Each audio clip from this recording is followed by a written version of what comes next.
Udah lapar, mau makan. Yuk. Yuk. Itu jumput yang keluar. Oke.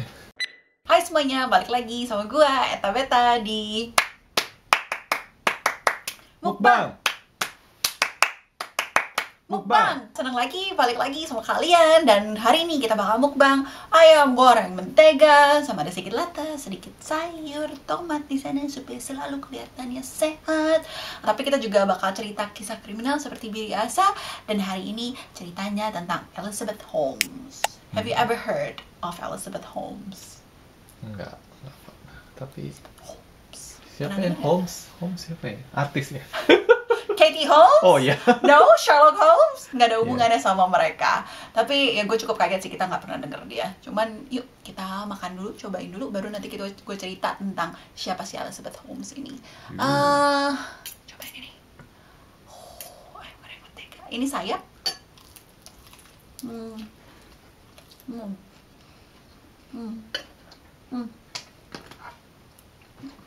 Ada nasi juga di bawah.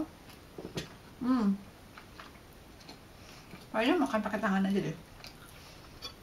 Paling tahu. Iya.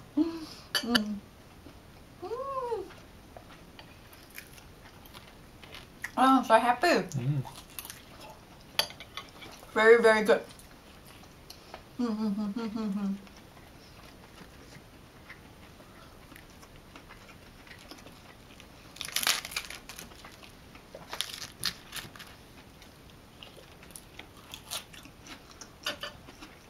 So crunchy. Very, very, very good. Sausnya.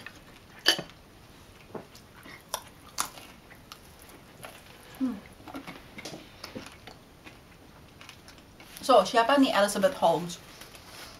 Elizabeth Holmes ini di tahun 2000-an, dia disebut sebagai the next Steve Jobs. Dia disebut majalah Forbes, ini salah satu yang bakal conquer the world, pokoknya basically. Dia cewek dan dia masih muda. Dia memimpin. Ini yang pharmacy bukan? Ya! Dia memimpin kejap. Pernah dengar. Dia pemimpin perusahaan yang value-nya $9 billion US.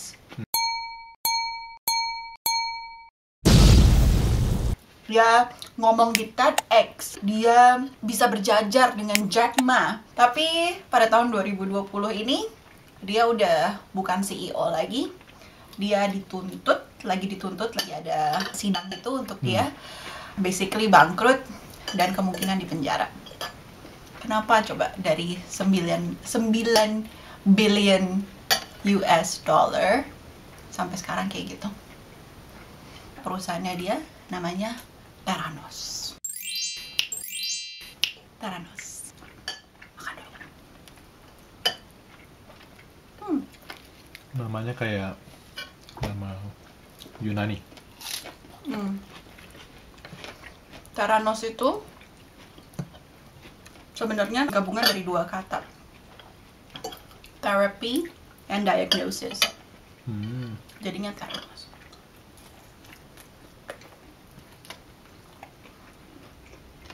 So, kita cerita dari pertama si Elizabeth Holmes ini. Dia memang dari keluarga yang cukup berada lah. Dia di Washington.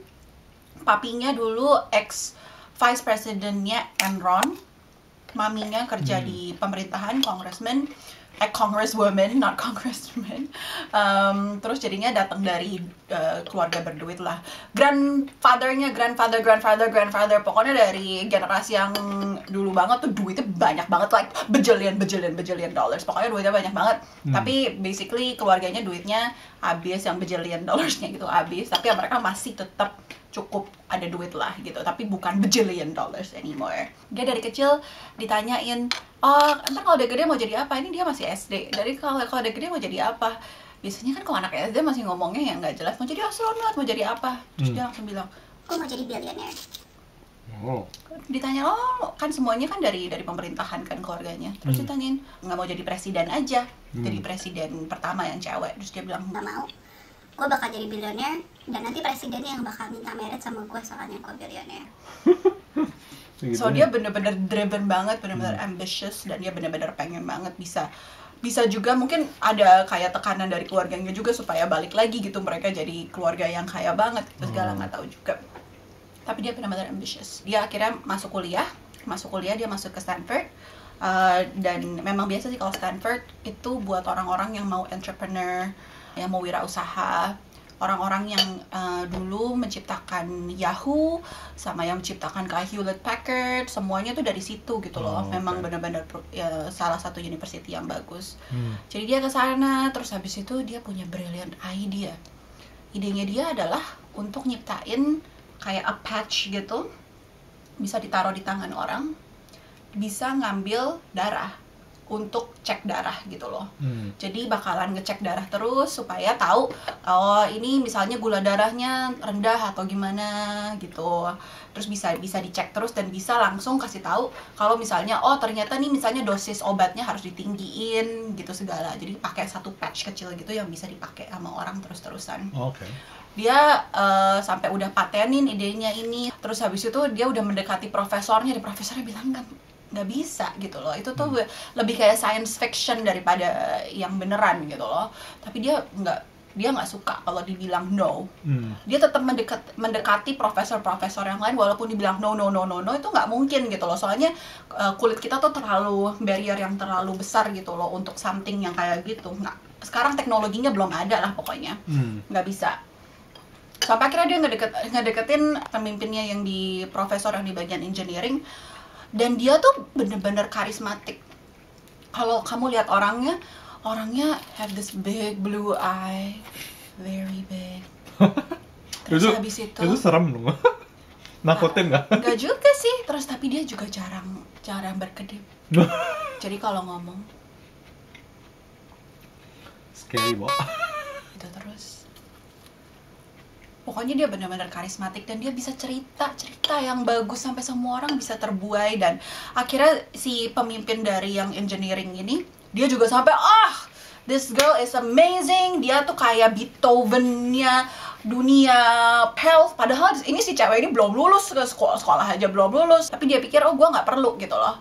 Sama seperti Mark Zuckerberg, sama seperti Steve Jobs, semuanya pada drop out dari kuliah. I'm gonna do the same. Gue juga bakal drop out dari kuliah dan gue bakal jadi amazing kayak mereka.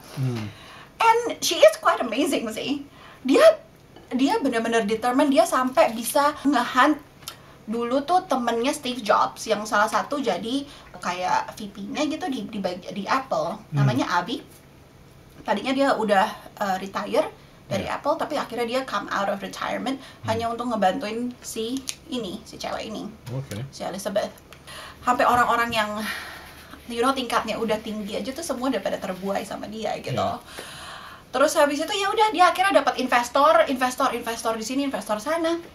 Dan akhirnya 2003 dia umur 19 dia nyiptain company ini namanya Theranos. Buset, berarti sebelum masih belasan tahun udah bisa meyakinkan top orang-orang top. Gila, hebat juga. Betul. She is pretty amazing.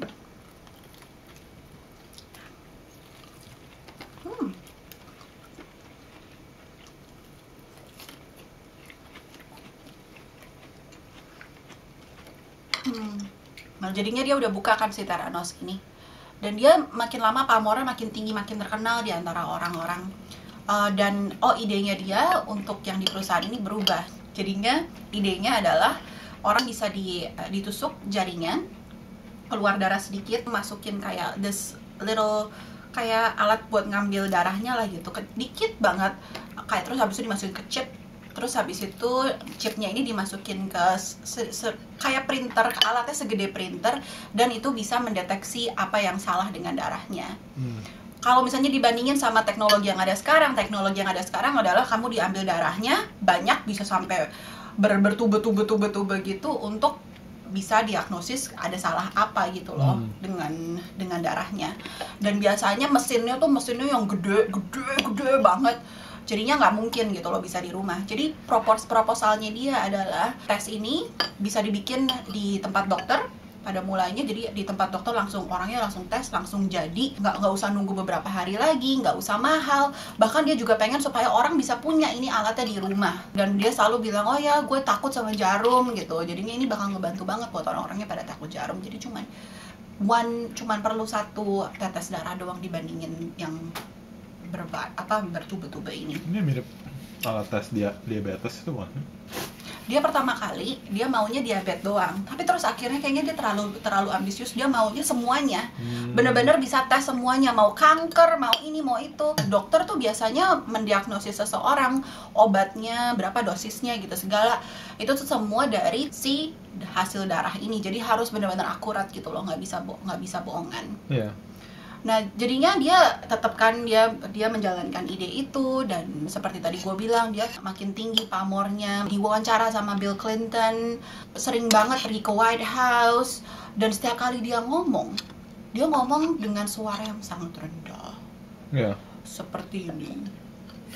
Jadi, pada cewek kan? Iya. Tapi semuanya yang pada dengar semuanya ya begini. Kayak ngebas gitu suaranya. Ngebas. Memang begitu atau dibuat-buat? Nah, orang-orang yang kenal dia dari dulu bilangnya enggak, dia dulunya nggak kayak gitu. Dia dulu suaranya kayak gini, kayak cewek, suaranya tinggi. Tapi memang kan, kalau menurut psikologi kan katanya kalau misalnya yang suaranya makin rendah, semakin diperhatiin sama orang. Oh gitu. Jadinya dianggap serius. Jadi dia selalu ngomongnya begini. Dan dia selalu juga, aduh capek gue ngomong kayak gitu. Gue nggak tahu dia bisa ngomong kayak gitu terus di depan semua orang, gila banget. Dan dia juga sangat-sangat amat terobsesi sama Steve Jobs. Banget sampai dia tahu kan Steve Jobs selalu pakai baju hitam, terus habis itu turtleneck. Iya. Dia sampai cari tahu Steve Jobs bikinnya di mana. Oh, itu didesain sama Issey Miyake gitu segala. Terus habis itu dia juga, gue juga mau. Jadi selama kalau misalnya lu lihat foto-fotonya dia atau video-videonya dia banyak kan selalu pakai turtleneck hitam sama persis sama Steve Jobs. Sampai terus habis itu dia juga sengaja meng-hire marketing company yang sama dengan marketing company-nya Steve Jobs. Dan begitu dia tahu bahwa Steve Jobs selalu ada meeting sama marketing company ini setiap hari Rabu, dia juga langsung, oh ya gue juga mau meeting sama company ini hari Rabu juga. Pokoknya dia benar-benar obsesi banget sama Steve Jobs, benar-benar pengen jadi Steve Jobs. Karena ini memang kejadiannya sebelum Steve Jobs meninggal ya. Crunchy.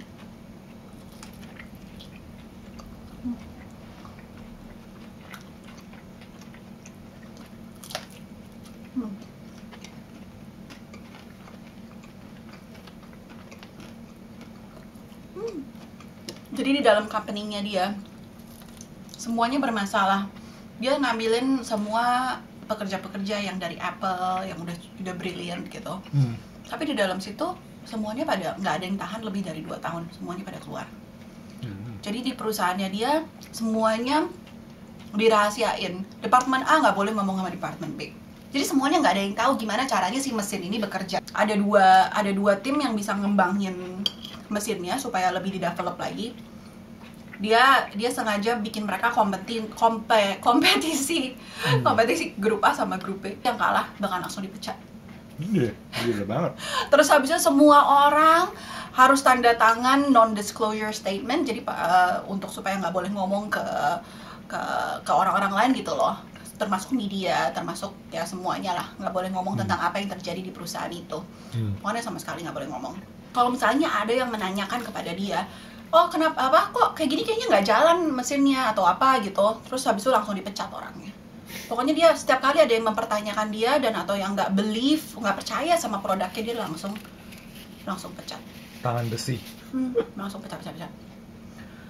Nah, sebenarnya mesinnya gimana sih? Jadi mesinnya tuh sebenarnya bisa ngejalanin tesnya, tapi hanya sebagian kecil, dan hasil tesnya itu tidak sama dengan hasil tes dengan mesin yang gede. Jadi banyak banget yang salah. Misalnya contohnya, oh iya ini darah orang, ini ada testicular cancer misalnya, tapi ternyata cewek. Okay. Gitu, pokoknya banyak banget yang salah gitu loh. Investor gitu banyak yang pada nggak mau ketinggalan kereta gitu loh. Kalau misalnya mereka invest dari sekarang dan perusahaannya misalnya berkembang terus, mereka juga pasti langsung dapatnya returnnya lebih banyak kan. Makanya lebih banyak lagi orang-orang yang pada masukin duit ke perusahaan ini tanpa melihat hasilnya yang sebenarnya gitu loh. Dan jeleknya lagi dia adalah dia pakai sampel orang asli, sampel darah, terus habis itu dibawa ke labnya, dan di labnya sama dia bukan dijalanin di mesinnya dia jalaninnya di mesin yang bener, yang gede. Bilangnya itu hasilnya dari mesinnya, padahal bukan.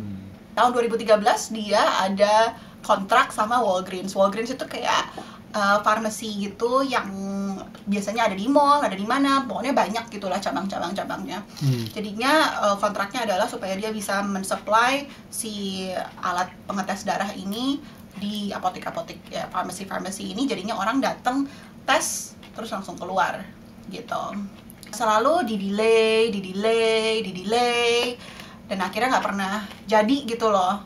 Dan akhirnya dia di-expose sama jurnalis Wall Street Journal, di-expose tentang semuanya, tentang bagaimana itu semuanya nggak benar. Banyak orang yang ngomong pakai nama palsu gitu untuk melaporkan dia, soalnya nggak berani kan. Dia soalnya bakal nuntut semua orang yang pada ngomongin jelek tentang Thanos. Gitu. So jadinya ya buntutnya dia sekarang masih di sidang terus.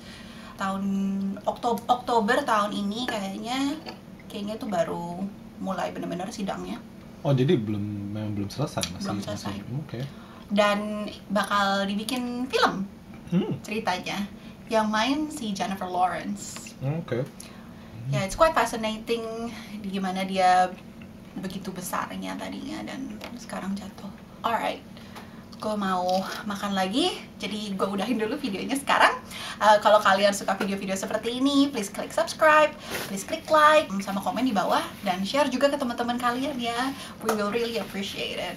Okay, so have a good day. Sampai jumpa next time. Okay, bye.